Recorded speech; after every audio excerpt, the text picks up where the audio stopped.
Eu não sei se você conhece uma pessoa difícil, mas existem pessoas que são muito chatas de lidar. Já viu gente chata? Você convive com alguém chato? Você trabalha com alguém chato? Eu trabalho. Eu tenho que todo dia, né, superar a mim mesmo, né, Wesley? Então, é muito difícil lidar com pessoas inconvenientes. É difícil lidar com pessoas mal educadas. Já viu um mal educado? É muito difícil. É muito difícil você lidar com pessoas grosseiras. É mais difícil ainda você lidar com pessoas ignorantes, pessoas que não sabem nada, acham que sabem e ficam discutindo contigo o tempo todo. É difícil lidar com pessoas que não têm o mesmo sentimento, os mesmos valores, o mesmo senso de direção que é você. Então você quer ir por um lugar, a pessoa está do teu lado querendo ir para outro. Lidar com pessoas não é fácil. Eu tenho ensinado nos últimos anos você a lidar com pessoas, não só através do livro Especialista em Pessoas, mas através das pregações, do Café com Destino, de tudo que eu ensino. Mas tem um tipo de pessoa que é insuportável. É o vitimista. É aquele que se faz de coitado o tempo todo. Esse tipo de pessoa só perde. Você vê que é o vitimista, é o coitadista, né? Não sei se existe essa palavra, mas é o coitadismo, que faz você transferir culpa para os outros, faz você colocar a responsabilidade que era sua na vida dos outros, faz você ficar reclamando, seu reclamão o tempo todo. Você vê que no Éden, quando Deus aparece para Adão e fala: Adão, o que aconteceu? Sabe o que ele falou para Deus? Foi a mulher que você me deu. Quem comeu o fruto foi ele. Mas o vitimista, o coitadista, ele joga a culpa para o outro. Você pode ver que toda pessoa que se faz de vítima está reclamando o tempo todo. Toda pessoa que se faz de vítima está falando mal dos outros o tempo todo. Você consegue lidar com algumas pessoas que são difíceis, mas lidar com vitimismo, com coitadismo, lidar com as pessoas que só reclamam, pessoas que não conseguem se relacionar com outros porque ele só pensa nele, egoísta. Tudo isso são características dessa pessoa que se faz de vítima, que se faz de coitado o tempo todo. Se relacionar com essa pessoa é insuportável. E o que faz você ter amigos? O tipo de pessoa que você é atrai o tipo de amigo que você terá. O tipo de pessoa que você é atrai o tipo de amigo que você terá. E se você é uma pessoa insuportável, você não terá amigos. Tiago, eu não preciso de amigo. Eu sou feliz sozinho. Mentira. É mentira e eu posso provar. Todos precisam de pessoas ao seu lado. Todos precisam de pessoas que sejam um suporte na sua vida. Todos precisam de alguém que seja conselheiro. Alguém que pegue pela mão nos dias difíceis e fala: vamos, eu vou junto contigo. Eu não entendo nem dessa situação, mas só para você não ficar sozinho, eu ando contigo. Todos precisam de alguém. Não tem jeito, as pessoas precisam de outras pessoas. E a maioria das bênçãos que Deus vai enviar para a sua vida virão através de pessoas. Quando alguém fala assim: nossa, eu fui abençoado por Deus, eu ganhei um carro. Foi o quê? Um anjo desceu do céu e deu um carro para ele? Não. Deus tocou no coração de alguém que tinha condição, foi lá e resolveu o problema do outro dando um carro. Deus usa pessoas, e como você não sabe quem Deus vai usar amanhã, como é que você se atreve a dizer que a solidão é melhor do que as boas companhias? Já sei. É porque desde a infância a gente é ferido por pessoas. Desde a infância a gente vai criando, dependendo das nossas feridas emocionais, dependendo das nossas limitações, do tipo de bullying que sofremos, do tipo de rejeição que sofremos, a gente vai criando, a gente vai ficando apático em relação às pessoas e a gente acha que não precisa delas. A gente vai criando um sentimento no nosso coração de: eu não preciso de ninguém. Na verdade é para nos proteger, porque nós estamos doidos para nos relacionar, só que a gente não consegue. Por quê? Porque somos insuportáveis de se lidar. As pessoas não querem estar perto de nós. Porque a gente é vítima, a gente é coitado, a gente é egoísta, a gente só fala mal dos outros, a gente só reclama. Todo reclamão anda sozinho, porque ninguém aguenta estar do lado de um reclamão. Mas o maior problema de você ser uma pessoa insuportável, de você ser uma pessoa difícil de se lidar e não ter amigos, é que geralmente grandes milagres vêm através dos amigos. E também você precisa ser muito seletivo, porque grandes perdas vem através de amigos. Quer ver um exemplo de perda através de amigo? Um dos filhos de Davi se chamava Aminon. E esse filho de Davi se apaixona pela própria irmã Tamar. E a Bíblia diz que ele se apaixona tanto que ele começa a ficar enfermo de amor. O seu amigo, diz a Bíblia, e o seu grande amigo, Jonadab, vendo que ele estava emagrecendo, falou: o que está acontecendo com o príncipe? E ele falou: eu estou enfermo de amor pela minha própria irmã, mas eu sei que isso é impossível. E a Bíblia diz que Jonadab deu um conselho para ele, de como ele poderia forçá-la a ter sexo com ele, quebrar um princípio e um valor de Israel, trazer um grande escândalo à família de Davi. Existem amigos que estão do seu lado, que estão ali para te levar para baixo, é impressionante, para te dar conselho que vai acabar com a tua vida. Acabou-se a vida de Amnon, porque o próprio Absalão, seu irmão, foi lá e matou o Amnon.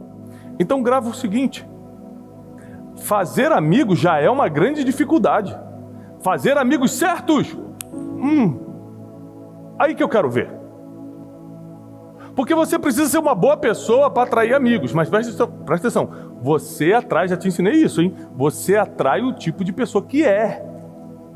Se eu sou generoso, eu atraio generosos.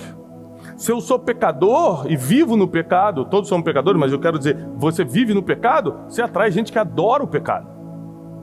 Se você é uma pessoa que ama a justiça, ama a verdade, você vai atrair pessoas que amam a justiça. O tipo de pessoa que Aminon atraiu foi Jonadab, que era um conselheiro do inferno. O seu coração atrai outros corações parecidos com o seu. O seu coração, o tipo de coração que você tem, atrai outros corações parecidos com o seu. Mas também nós temos exemplos excelentes. Exemplos de pessoas que entraram na vida de outras, se tornaram amigos para levá-los ao próximo nível. Jonatas, filho de Saul, entra na vida de Davi para livrá-lo da morte. Tem uma passagem que me toca muito quando Saul bate de frente com Jonatas e fala: você parece um rebelde, porque você escolheu Davi, um filho de ninguém, para reinar no teu lugar. Você que é o príncipe. Mas Jonatas, além da amizade, tinha a sensibilidade espiritual de saber que o lugar era de Davi e não dele. Existem amigos que vão entrar na sua vida para te alertar, amigos que vão entrar na sua vida para te dar direção, mas você tem que ter cuidado com o teu coração, porque você pode atrair pessoas como Jonadab, que vão entrar na tua vida quando você estiver num dilema, para te dar um conselho do inferno e você fazer uma besteira que não tem como se levantar mais. Atrair amigos já é difícil, porque você precisa ser uma boa pessoa para atraí-los. Atrair os bons amigos é mais difícil ainda. Olha o que nós vemos em João capítulo 5, na passagem de Betesda. Algum tempo depois, Jesus subiu a Jerusalém para uma festa dos judeus. Por que subiu? Porque Jerusalém fica no alto de uma montanha, 800 metros acima do nível do mar. Ele era da Galileia, então ele via de 400 metros abaixo do mar, 200 metros abaixo do mar, 400 é o Mar Morto, que era a Galileia, e subia cerca de 1.000 metros então, 200 a menos com mais 800 para cima. Subia para Jerusalém, e Jesus fazia isso nas principais festas dos judeus. Fazia isso em Pêssar, que é a Páscoa, em abril. Fazia isso em Shavuot, que é Pentecoste, em maio ou junho. E fazia isso em Sukkot, que é Tabernáculos, em outubro. Algumas vezes também Jesus subiu a Jerusalém no mês de dezembro, na festa das luzes, Hanukkah, para ensinar, para fazer seus milagres. Ou seja, Jesus era muito atuante nas festas judaicas. Ele saía da Galileia, onde morava, sua base era em Cafarnaum, cidade à beira-mar da Galileia, e subia para Jerusalém. Nessa passagem ele sobe para Jerusalém para uma das festas dos judeus, para uma das festas judaicas. Aí em Jerusalém, perto da Porta das Ovelhas, que hoje em Jerusalém se chama Porta dos Leões, um tanque, que em aramaico é chamado de Betesda, tendo 5 entradas à sua volta. Ali costumava ficar grande número de pessoas doentes e inválidas, cegos, mancos e paralíticos. Eles esperavam um movimento nas águas, porque de vez em quando descia um anjo do Senhor e agitava as águas, e o primeiro que entrasse no tanque, depois de agitadas as águas, era curado de qualquer doença que tivesse. Um dos que estavam ali era paralítico, fazia 38 anos. Imagina você ter que lidar com uma limitação durante 38 anos. Esse paralítico estava ali há 38 anos com essa limitação. Escute isso. Quando o viu deitado Jesus e soube que ele vivia naquele estado durante tanto tempo, Jesus lhe perguntou: você quer ser curado? E ele respondeu: Senhor, eu nem tenho alguém que me ajude a entrar no tanque quando a água é agitada. Toda vez que eu tento entrar, outro vem antes de mim. Repare que esse homem está 38 anos doente, vivendo ali com pessoas doentes. Como eu disse, o teu estado atrai pessoas do mesmo estado, o teu coração atrai pessoas do mesmo coração. A Bíblia diz que ali não tinha pessoas boas, só tinha pessoas doentes, não tinha pessoas curadas, só tinha pessoas doentes. Paralíticos, mancos, coxos, pessoas inválidas, e eles ficavam no mesmo lugar. E durante 38 anos, esse homem diz para Jesus que não tinha ninguém para empurrá-lo quando as águas se movimentavam. Quando Jesus, o Rei dos Reis, o Senhor dos Senhores, o Príncipe da Paz, o Pai da Eternidade, o Senhor das Luzes, como aquele que pode curar qualquer pessoa, se manifesta para ele e pergunta: você quer ser curado? Sabe o que ele responde? Como? Se eu não tenho ninguém para me empurrar? Ele começa a murmurar, reclamar, se fazer de coitado, se fazer de vítima. Eu até queria, mas aí toda vez que eu tento, vem alguém pulando na minha frente. Alguém que tem uma limitação menor do que a minha, porque o manco não é um aleijado. O manco consegue dar um jeito de andar de alguma forma e se joga na minha frente. O cego escuta pelo barulho da água e se guia pelo barulho e se joga. Agora eu sou aleijado, não consigo me levantar e não tem ninguém que me empurre quando as águas são agitadas. Você imagina você passar 38 anos com uma limitação e não conseguir construir uma estratégia junto com uma amizade para que quando a água se movimentasse, você ser jogado primeiro. Tem pessoas que são tão difíceis de lidar, são tão vitimistas, tão egoístas, só pensam nela. São pessoas que não conseguem olhar para o outro, manter um relacionamento com o outro, que quando elas mais precisam, ninguém quer dar um empurrãozinho. Em 38 anos, esse homem não conseguiu montar uma estratégia. Em 38 anos, esse homem não conseguiu fazer uma amizade que pudesse dar um empurrãozinho. Às vezes, tudo que você precisa na tua vida profissional é um empurrãozinho, mas não tem ninguém que faça isso por você. Na tua vida espiritual, você está precisando de um empurrãozinho, mas ninguém faz isso por você. Vou te contar uma história. Quando eu estava quebrado em 2014, minha vida espiritual estava afundada, eu estava duvidando de Deus. Um amigo meu, que é amigo até hoje, me ligou e falou assim: Tiago, você está muito mal. Você precisa ir numa conferência, em algum lugar que você seja avivado, que você receba mais do Espírito de Deus. Eu falei: como? Eu não tenho dinheiro para nada. Vítima. Coitadinho. A culpa é dos outros, não é minha. Ele falou assim: eu empresto meu cartão. Eu pago essa passagem, mas vai para uma conferência. Eu descobri uma conferência aqui. E aquele amigo me deu um empurrãozinho porque ele pagou minha passagem. Eu fui para uma conferência na Argentina e foi nessa conferência que eu recebi a primeira palavra de que eu teria livros que seriam expostos nos aeroportos do país, nas principais lojas do país e fora do país.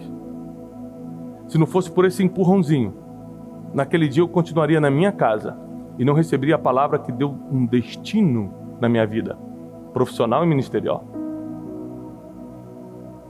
Existem pessoas que, quando são perguntadas pelo próprio Jesus o que você quer, elas preferem gastar esse tempo precioso dando uma desculpa do que falando sim ou não. Quer ou não quer o milagre? Quando você é uma pessoa difícil de lidar, você também é uma pessoa difícil de se explicar, uma pessoa difícil de comunicar. Então você perde oportunidades incríveis divinas porque você não consegue se comunicar. Porque você não consegue falar. Jesus, o próprio Jesus pergunta para ele: você quer ser curado? Ele, como? Em 38 anos, não tem ninguém para me empurrar. Você imagina você ser uma pessoa tão difícil, tão insuportável, que o empurrãozinho não custa nada a ninguém, mas as pessoas não querem nem encostar em você, não querem nem estar perto de você. Sabe o que eu quero dizer? Quanto mais difícil você é de se lidar, menos milagre se forma à sua volta.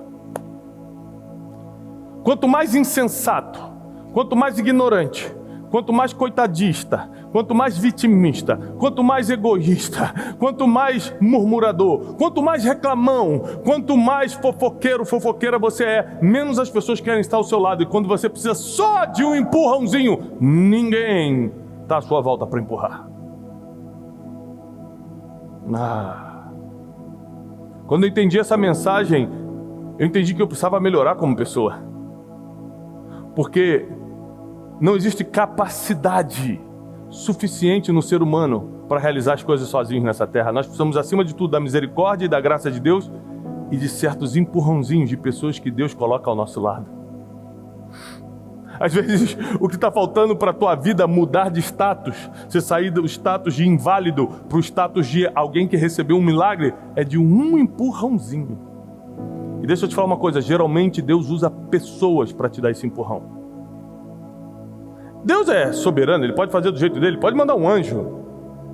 Mas se você analisa a própria Bíblia, a maioria das pessoas receberam esse empurrãozinho de uma outra pessoa. Deus usa seres humanos para facilitar o milagre na vida de outros seres humanos. O mais impressionante disso tudo é que Jesus é misericordioso. Esse homem dá uma resposta murmuradora e ainda assim Jesus, por causa da sua misericórdia, o cura. Foi o que ele fez comigo. Apesar de eu ter murmurado com aquele amigo que me convidou, cara, vai numa conferência lá em 2014, ainda assim Deus, por causa da sua misericórdia, por isso eu o sirvo e o servirei até o último dia da minha vida, porque não foi minha capacidade, não foram minhas escolhas, foi o Espírito Santo, a misericórdia do Senhor sobre a minha vida. Ainda assim Deus me deu uma chance e me fez ir para aquela conferência e receber aquela palavra. Ainda assim Deus deu chance para o aleijado de Betesda e falou: então agora seja curado, pega a tua cama e anda.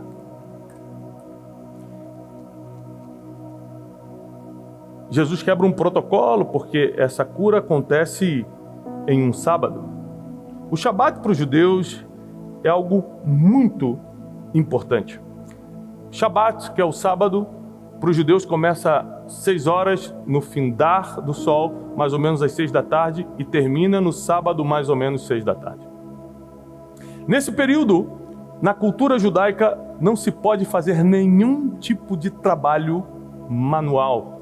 Para você ter uma ideia, quando você vai em Israel e você passa por um Shabat em Israel, até os elevadores param de andar no automático. Você não pode ter o trabalho de apertar o botão do elevador.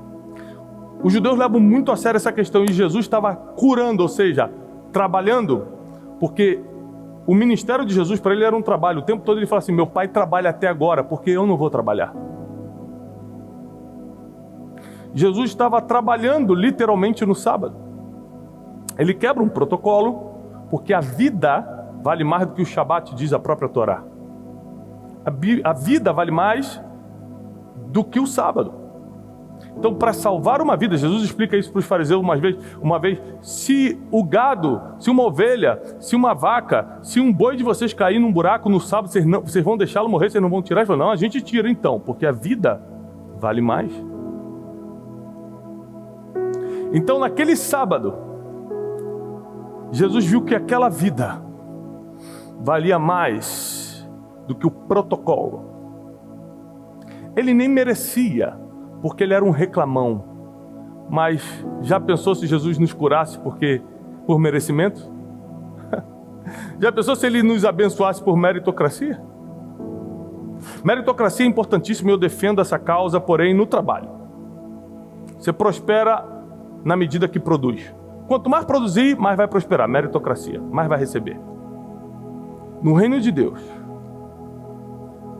é com misericórdia, justiça, equidade, amor. Se fosse por mérito, nós não poderíamos estar aqui, eu não poderia estar pregando, você não poderia estar assistindo. Se fosse por mérito, nós nem estaríamos de pé. A graça de Cristo nos alcançou antes mesmo que nós o escolhêssemos. Ele olha para aquele aleijado e fala: levanta, pega a tua cama e anda. E na mesma hora o aleijado se pôs de pé. Ou seja, ele ficou 38 anos esperando ser curado pela agitação das águas, e é curado pela voz do Messias. Nem sempre a estratégia que você está esperando para receber teu milagre vai ser a estratégia que vai dar certo. Deus pode no último minuto fazer do jeito dele, é por isso não coloca sua expectativa nem em pessoas, nem em estratégias. Toda a tua confiança e expectativa tem que estar no único que pode fazer do jeito dele, na causa que ele quiser, na hora que ele quiser, e não existe nada que seja impossível para ele. Mas você olha que dificuldade, você ficar 38 anos doente, 38 anos enfermo, e não conseguir construir uma amizade, para te dar um empurrãozinho. É pessoa difícil. Você às vezes conhece alguém assim, uma vizinha, um parente, um colega de trabalho, que é tão difícil, fala assim: rapaz, se eu tivesse a oportunidade de dar um empurrãozinho para ele ser promovido, eu não daria, de tão chato que é. Era esse aleijado. Ninguém queria ajudá-lo.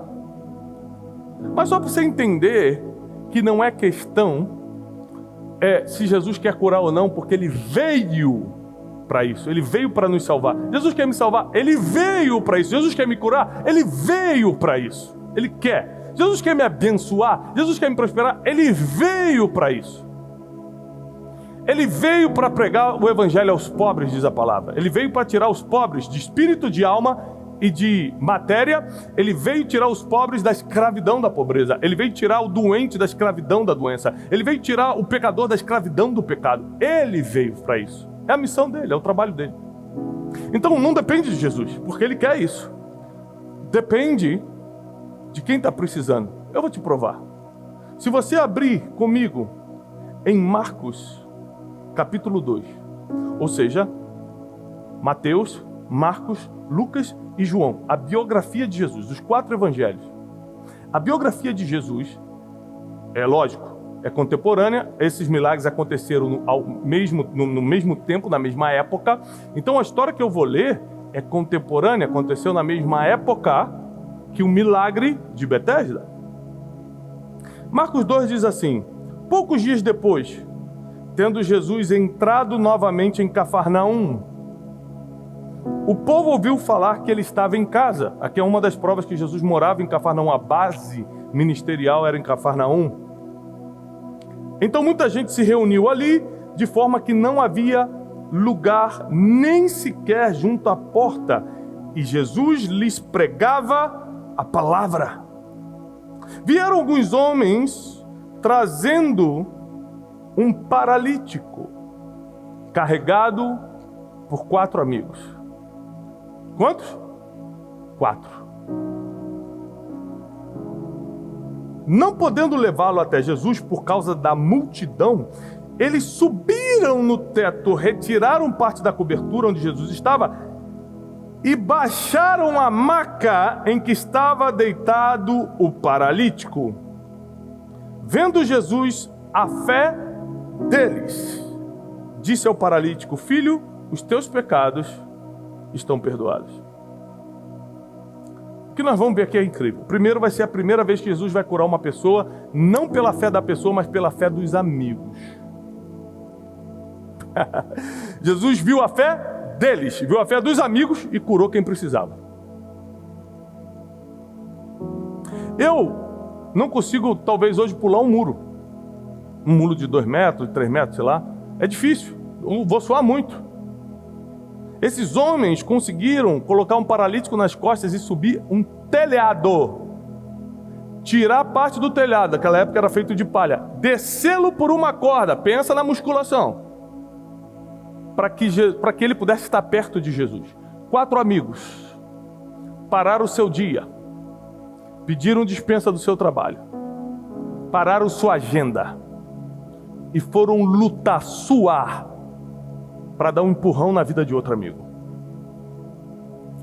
Um paralítico, os dois contemporâneos, um paralítico de Betesda, em 38 anos não tinha ninguém para dar um empurrãozinho. O paralítico de Cafarnaum tinha 4 para carregá-lo nas costas até o lugar do milagre.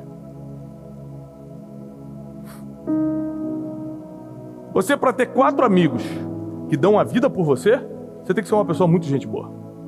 Você tem que ter um coração muito bom, você tem que ser muito generoso. Porque às vezes você, sendo uma pessoa boa, para ter um amigo de verdade é difícil, imagina 4 que dão a vida por você. A diferença não é se Jesus quer te curar porque Ele quer, a diferença é que tipo de pessoa você é para estar construindo os relacionamentos que te cercam. Quanto mais generoso você for, mais gente vai querer estar do seu lado. Quanto mais sincero você for com as pessoas, ao invés de ser falso, mais pessoas vão querer estar do seu lado. Quanto mais valores e princípios você manifestar, falar a verdade, não enganar ninguém, mais pessoas vão querer estar do seu lado. Quanto mais preocupado com a vida do outro você tiver e ser menos egoísta, mais pessoas vão querer estar do seu lado. E o dia que o milagre está ali perto, eles vão te pegar nas costas. Se você não tiver fé, ou se você tiver inválido, você não tem capacidade de ir até lá, eles vão te pegar nas costas e vão te levar para o lugar do milagre. Talvez hoje você pareça mais, eu gostaria que você refletisse sobre isso, com quem você está parecendo mais, porque às vezes você está parecendo mais com um paralítico de Betesda, que ninguém quer estar perto e ninguém quer dar um empurrãozinho. A opção é sua. Jesus quer curar, Jesus quer salvar, Jesus quer fazer milagre, Jesus quer te passar para o próximo nível, Jesus quer que você viva as coisas extraordinárias nessa terra enquanto Ele não volta, mas também Ele vai mandar tudo que você precisa através de quem está à sua volta. E se você não for uma pessoa fácil de lidar, cadê as pessoas que estarão à sua volta? Está na hora da gente se arrepender dos nossos maus caminhos. Está na hora da gente deixar nosso orgulho de lado. Está na hora da gente aprender a pedir perdão para quem a gente tem que pedir perdão. Está na hora de nós sermos mais educados e menos ignorantes. Está na hora da gente começar a olhar mais para o outro e menos só para a gente. Está na hora de você começar a presentear, chamar para jantar e não só esperar que alguém te chame para jantar ou te dê presente. Está na hora de você começar a dar, porque melhor é dar do que receber. Lembre-se que a palavra de Deus não volta vazia. Tudo que Ele falou vai se cumprir. Tudo que está escrito vai se cumprir. Se você seguir o que está escrito, não tem como dar errado na sua vida. Se cada um que está aqui seguir o que está escrito, não tem como dar errado na sua vida. Não tem como dar errado. Os dois receberam o milagre.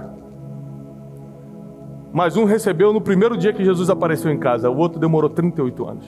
Quanto tempo você quer demorar para receber o que Jesus já quer te dar? Meu Deus. Quanto tempo mais? Quanto tempo mais? Você vai ficar igual o cara de Betesda, o paralítico de Betesda, que viu os outros. Porque quando quem está na mesma situação que você passa à sua frente, você começa a invejar. Você imagina o paralítico de Betesda lá e vendo, ele conseguiu e eu não. Ele comprou o carro e eu não. Ele casou e eu não. Eu estou aqui há 38 anos. Esse cara estava do meu lado, de repente agora já está com a bênção. Claro, você começa a querer competir, você começa a querer invejar. Por quê? Porque nunca acontece com você. E por que nunca acontece com você se Deus é justo e quer que todos tenham acesso à bênção? É porque você não é fácil de se lidar. O meu desafio para você na pregação de hoje, desse domingo, é que você seja uma pessoa melhor.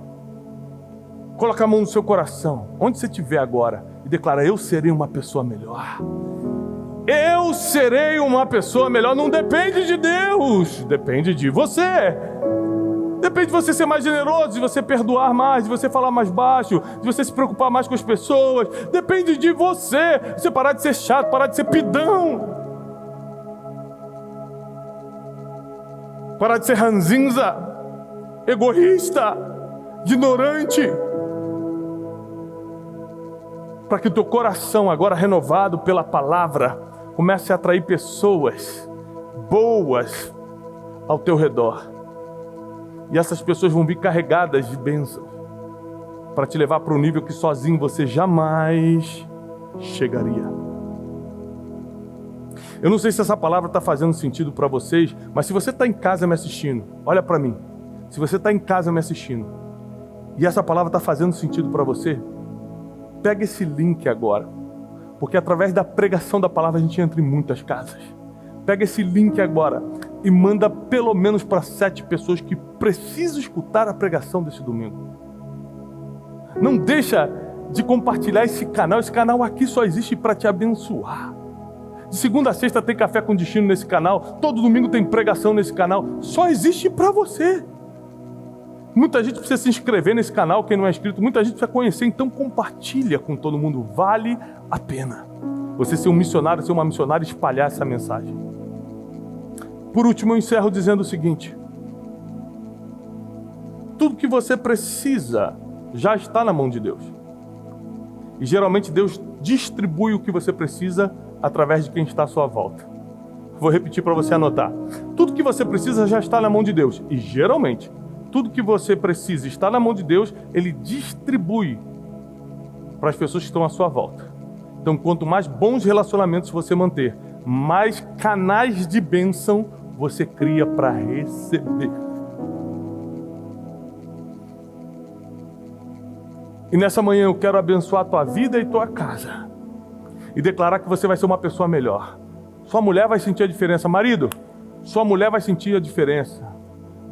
Comece a falar mais baixo. Comece a reconhecer o valor dela. Seja uma pessoa melhor. Filhos, honrem seus pais. Você às vezes está na adolescência e acha que seus pais não sabem de nada. Honre seus pais. Com o tempo você vai me agradecer por esse conselho. Obedeça a seus pais. Esposas, sejam sábias. Cuidado como você fala. Esposas, sirvam a sua família, sirvam a sua casa. Viva seu propósito na terra. Muitas de vocês estão brilhando na sociedade, brilhando na vida profissional. Isso é lindo, continuem. Mas não esqueçam da principal missão da mulher, que é dar sabedoria para sua casa. Ou seja, antes de sermos bons profissionais, temos que ser boas pessoas. Antes de sermos bons crentes, temos que ser boas pessoas. Seja uma pessoa melhor, para que o seu ambiente, as pessoas que estão à sua volta mudem. Mude aquelas pessoas que só pedem, pessoa que só reclama, pessoa que só fofoca. Tira isso do teu lado e comece a andar com pessoas que o dia que você precisar vão te colocar nas costas, vão subir um telhado contigo e vão te descer até o lugar onde as coisas acontecem.